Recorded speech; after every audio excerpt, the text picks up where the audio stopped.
Yan, dapat kumakain ng kanin.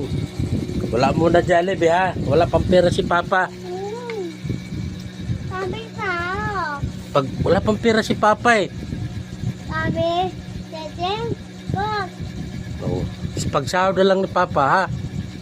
Wag. In, ay, Ayan oh, masarap na yung piso. Deden, Puro lagi Jollibee kay in, magastos yun eh. Dapat pis naman. Okay. Ha?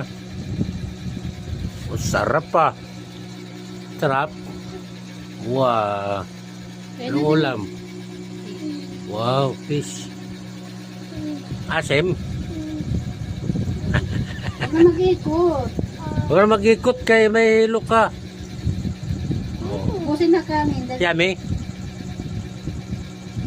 asim. Asim. O, si Mama nagluto niyan eh. Wow, sarap. Huwag mo naman i-hinggo. Sarap ulam ah, fish. Very good.